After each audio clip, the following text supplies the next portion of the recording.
Bonjour à tous, bienvenue dans cette édition de la mi-journée sur BB24. Branche des mathématiques ayant pour objectif l'analyse et l'interprétation de données quantifiables, la statistique est célébrée ce jour. Elle a contribué au développement dans de nombreux secteurs. Les chefs cuistots sont à l'honneur ce 20 octobre. C'est la journée internationale des cuisiniers. Elle met en avant les traditions culinaires du monde.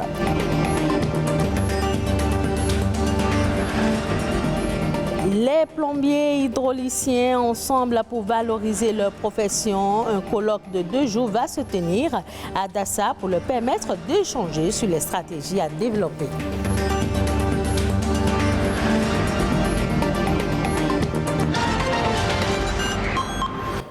Bienvenue dans cette édition. Véritable outil d'analyse et de prévision utilisé par de nombreux métiers, les statistiques sont célébrées ce jour. Une initiative décrétée par l'ONU en 2010 pour faire ressortir l'importance de la statistique dans nos sociétés. Les statistiques servent couramment de base au débat politique, à la formulation des politiques et à la prise de décision. Ulvaeus Balogun. Le mot statistique désigne à la fois un ensemble de données d'observation et l'activité qui consiste dans leur recueil, leur traitement et leur interprétation en vue d'éclairer les actions humaines ou de faire progresser la connaissance des phénomènes. Elle touche donc tous les aspects de la vie et comprend la collecte des données, le traitement des données collectées, l'interprétation des données, la présentation afin de rendre les données compréhensibles par tous. Cet outil pédagogique, à la solde des mathématiciens, des physiciens et autres, permet d'évaluer les politiques afin d'aider les pouvoirs publics, les entreprises et les collectivités à prendre des décisions en toute connaissance de cause. Les statistiques fiables sont donc le reflet de la réalité au quotidien. Elles permettent de localiser les pauvres, de connaître les raisons de leur situation et à quoi ressemble leur vie. Elles fournissent également les éléments nécessaires à l'élaboration et au suivi de politiques de développement efficaces. Ainsi, grâce au travail de compilation et de normalisation des statisticiens, les citoyens peuvent appréhender le monde, maîtriser le présent et l'avenir de leur société. D'autant qu'il n'y a pas de projection possible ni de réaction ciblée sans statistiques fiables du présent. Sa mission est donc de produire, d'analyser et de diffuser des informations officielles, objectives et de qualité sur différents aspects de la société. Avec la statistique, c'est savoir chiffrer le monde et pouvoir le déchiffrer pour impacter positivement de nombreux secteurs tels que l'économie, la démographie, l'agriculture, la santé, l'environnement et autres.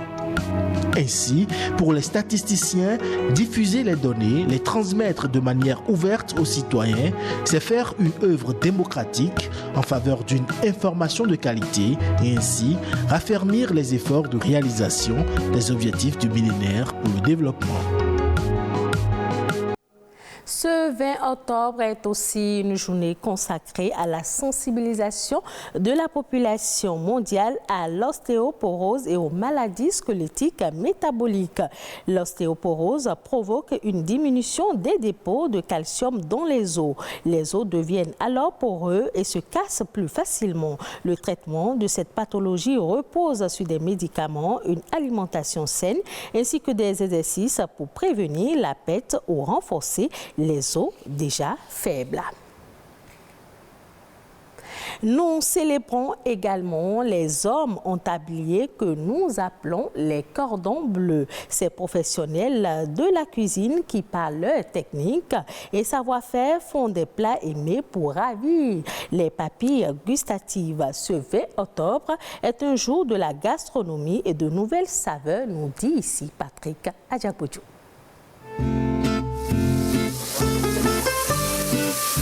Le cuisinier, un chef d'orchestre derrière les fourneaux qui dresse les assiettes afin de rendre les plats appétissants. Il a le savoir-faire et le génie créatif de cuisiner des recettes pour ravir les papilles gustatives avec les spécialités dont lui seul a le secret. Qu'il travaille seul ou à la tête d'une équipe dans un restaurant, le cuisinier exerce un métier de créativité, d'innovation et d'une grande polyvalence. Un véritable artiste, souvent amené à préparer des entrées et des desserts, à établir les menus, surveiller les stocks, évaluer les quantités de produits à commander, contrôler les livraisons, veiller au respect des normes de sécurité et d'hygiène. Et la liste n'est pas exhaustive. Pour mener à bien ces différentes missions, le cuisinier est un professionnel bien organisé, rigoureux, très souvent moins stressé et qui sait aussi s'adapter à n'importe quel type de clientèle. Le bon cuistot a l'art de la précision. En ce 20 octobre, la communauté internationale célèbre les cuisiniers. C'est depuis 2004, sur une initiative de l'Organisation des Nations Unies, que la date du 20 octobre a été officiellement choisie pour rendre hommage à tous ces hommes et à toutes ces femmes qui travaillent professionnellement en tant que cuisiniers. Du bistrot du quartier à la grande restauration, en passant par les traiteurs, les fast-foods, la restauration des établissements scolaires, des hôpitaux ou encore dans les trains et les avions, le métier de cuisinier offre des perspectives de recrutement importantes dans différents milieux.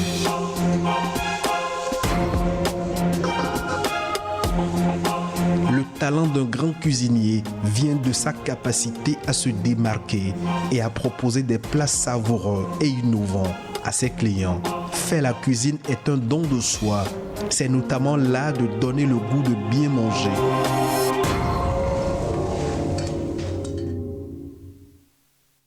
Les organisations professionnelles des plombiers et hydrauliciens du Bénin seront à Dassazoumé les 28 et 29 octobre prochains. Une rencontre entre artisans pour réfléchir aux stratégies à mettre en œuvre pour la valorisation de ces corps de métier. En prélude à ce colloque, ils ont tenu ce mardi une conférence de presse. Marcel Gbetoro et Louis Koundogbo y étaient. Voici le compte-rendu. Se mettre ensemble pour mieux valoriser leur métier, c'est l'objectif des plombiers et hydrauliciens du Bénin. Ils projettent organiser un colloque national à cet effet. Il y aura la formation, il y aura l'exposition vente, il y aura aussi des démonstrations de nos génies. Mais ce qui urge est que dans notre corporation, nous avons eu beaucoup de soucis par rapport aux non-professionnels. Donc le jour-là, nous aurons à discuter de long à large et parler du mieux-être de notre corporation. 2 jours décisifs pour ces corps de métier. Un colloque assis sur le thème « Acteur de l'eau, lève-toi et prends ta destinée en main ». C'est ensemble qu'on est fort et ce colloque se veut un creuset d'échange, d'information et de formation. Aussi mettre des mécanismes sur pied pour nous faciliter l'exécution de notre métier sur le terrain. Comme c'est au bout de l'ancienne code qu'on tisse la nouvelle, nous, membres d'organisation de ce colloque, passons par ce canal pour inviter tous les maîtres plombiers à sortir massivement afin de pouvoir réfléchir ensemble pour l'avenir et le bien-être de notre corporation. Le comité d'organisation invite les membres à une forte participation à ces assises pour un nouveau départ. On parle à présent de la formation professionnelle qui est le processus d'apprentissage qui permet à un salarié ou un demandeur d'emploi d'acquérir le savoir, le savoir-faire et le savoir-être, toutes choses nécessaires à l'exercice d'un métier ou d'une activité professionnelle. La formation professionnelle est-elle la solution contre le chômage? Un spécialiste nous éclaire. La formation générale, c'est qu'elle est générale et au bout du compte, vous n'êtes pas en mesure de dire voici ce que j'ai appris, voici ce que je peux faire. Mais la formation professionnelle, elle est spécifique. Voici ce que j'ai appris et ça me permet de faire ça, de faire ça, de faire ça. Parce que tout est question d'objectif professionnel. Qu'est-ce que vous voulez? Quel est votre objectif? Vous voulez aller où? Vous voulez faire quoi? C'est une question de motivation.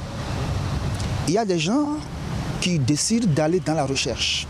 Ils savent pourquoi, et c'est parce qu'ils en ont la passion, la motivation. Donc, la question, c'est que lorsque vous faites une formation professionnelle, dans 99% des cas, vous avez un savoir-faire. Et c'est grâce au savoir-faire qu'on peut travailler pour son propre compte ou pour le compte d'autrui. Aujourd'hui, lorsque vous embrassez une formation professionnelle, la probabilité pour que vous ne chômiez pas, elle est très forte, comparée à la formation d'ordre généraliste. Parce que le marché est comment? Lorsque tu cherches du travail, on va te poser une question. Qu'est-ce que tu veux faire, hein? Et ce que tu veux faire, est-ce que tu sais le faire? Est-ce que tu en as les savoir-faire? Toute la question est là. Aujourd'hui, ce que vous avez appris, il faut être en mesure de bien le faire. Parce que vous n'êtes pas le seul sur le marché. Bien le faire, soit pour ton propre compte, alors tu es dans l'auto-emploi, l'emploi indépendant, ou pour le compte d'autrui, et c'est parce que tu sais bien le faire qu'il va te payer un salaire. Suivons à présent La Nation en bref, une compilation de l'actualité nationale ces derniers 48 heures réalisée par Marcel Betoro.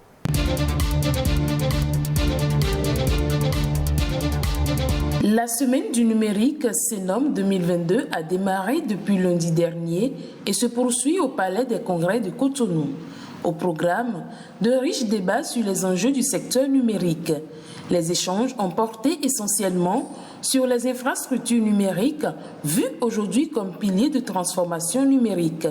C'est d'ailleurs ce qui explique les investissements consistants dans les infrastructures numériques de la part du gouvernement béninois, tant au niveau du secteur public que du secteur privé, selon les différents panélistes invités. La 14e édition de la Journée internationale des femmes rurales 2022, placée sous le thème « Les femmes rurales face à la crise mondiale du coût de la vie », a eu lieu à Zakota. 30 tonnes d'engrais ont été distribuées à 26 groupements de femmes par la représentation au Bénin de l'Organisation des Nations Unies pour l'alimentation et l'agriculture, FAO, dans le cadre de la mise en œuvre du projet « Prévention de la malnutrition et de la sécurité alimentaire ». Au cours de la célébration, les conditions de vie et de travail des femmes rurales du monde entier, en particulier celles du Bénin, ont été évoquées. Il s'agit notamment de la propriété des terres et du bétail, l'égalité des salaires, la participation à la prise de décision dans les coopératives agricoles et autres associations, l'accès aux ressources et au crédit. La FAO Bénin a choisi cette occasion pour recueillir les impressions des bénéficiaires sur les intrants et équipements reçus, ainsi que les formations diligentées par l'organisation dans le cadre du dit projet. D'autres promesses pour une meilleure condition de vie des femmes rurales sont en cours.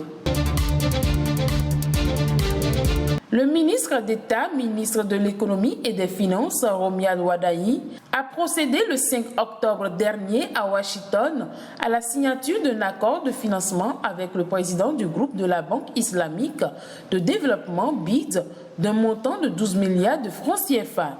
Ce financement va contribuer à la mise en œuvre du projet intégré de développement des chaînes de valeur, notamment le développement et la réhabilitation de nouveaux bas-fonds avec des schémas d'irrigation adéquats, l'accès à des semences améliorées pour le riz et le maïs, la réhabilitation de routes d'accès et de réservoirs d'eau, l'amélioration de l'accès aux équipements agricoles et de pré-récoltes modernes, ainsi que la construction et l'équipement de magasins de stockage.